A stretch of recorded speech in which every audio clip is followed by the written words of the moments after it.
The year was 1968. The Beatles were taking the music world by storm. They were the most preeminent band. Their songs would coo in cafes, cars and carnivals. But the Beatles were also an exhausted band.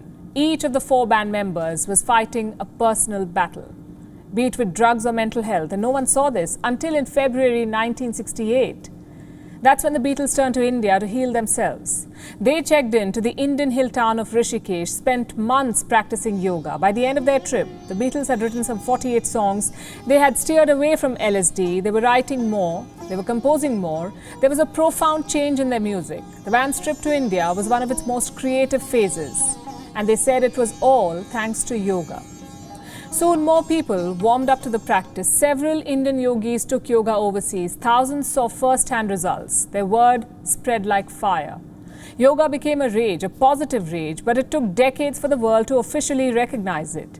In 2014, soon after Narendra Modi became the Prime Minister of India, the United Nations recognized the 21st of June as International Yoga Day. The Modi government made yoga a tool of Indian diplomacy. We all are praying for each other's well-being.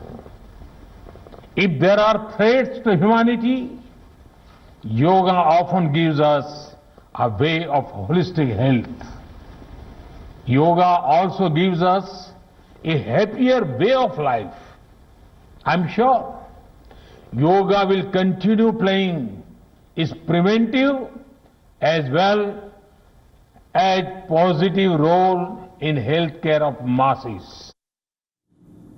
Today, the world is celebrating the 7th International Yoga Day. The discipline has become a ray of hope as people across borders fight the Wuhan virus. Take a look at this.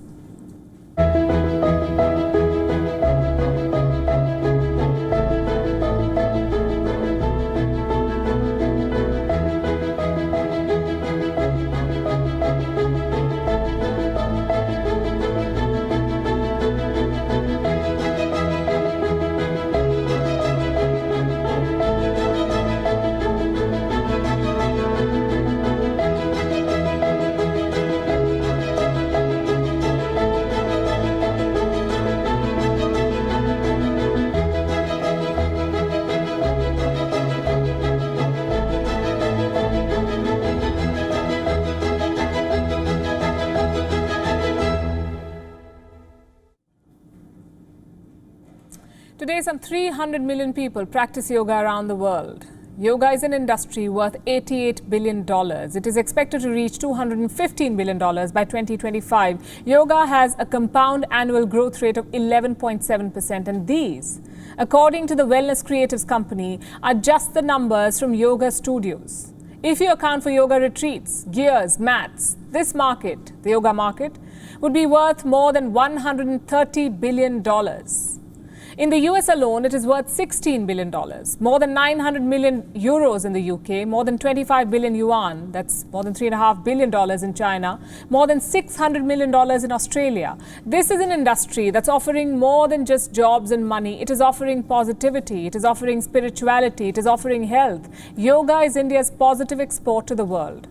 Today, there are 41,079 yoga studios in the US alone. More than 4,900 in the UK, over 3,900 in Australia. Every time a new yoga studio is opened, every time another yoga mat is rolled out, it is India asserting its rising place in the world, sending its message of peace, harmony and progress. You see, yoga is more than just an exercise, it's a way of life. The word yoga comes from yuj, which is Sanskrit for join or unite. Yoga defines the union of mind and body, human and nature. The practice of yoga is believed to have started at the very dawn of civilization. It dates back, according to some reports, to pre-Vedic Indian traditions. And some 5,000 years later, pranayama and focused breathing is being recommended worldwide for post-COVID recovery. Yoga is helping patients and loved ones cope with PTSD, that's post-traumatic stress disorder. The benefits of yoga are well known. It helps you lose weight, relieve stress, improve your immunity, improve your posture, physical strength, mental strength.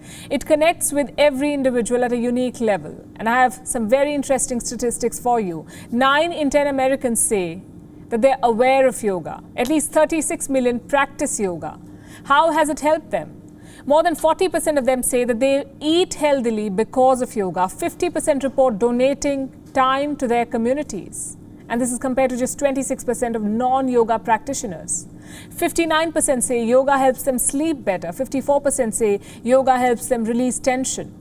Yoga is India's biggest soft power, and it is very different from China's pandas, South Korea's K-pop, America's Starbucks, or Japan's technology. Yoga promises holistic wellness. You do not need money, a gym membership, or access to a track to practice yoga. It does not have to be bought. But when it comes down to competing with other tools of goodwill, yoga is far ahead in profitability. I have some numbers from China. It has spent close to $10 billion on soft power/propaganda. It has set up some 500 Confucius centers to sell Chinese culture. It launched international TV channels in English, French, Spanish, Arabic, and Russian to sell the Chinese story. But guess what? None of this helped in burnishing the dragon's image. Yoga, on the other hand, has spread the story of India's uniqueness and goodwill around the globe. You see, there's a reason why yoga is so popular. Despite being deeply rooted in Indian culture, it is open to adapting and evolving with the times. Google data says new yoga trends include goat yoga, yin yoga, and YouTube yoga. Whatever works for you. What's more, yoga has no underlying design. It is meant to improve you, make you better. This is a practice for everyone who wants to embrace it.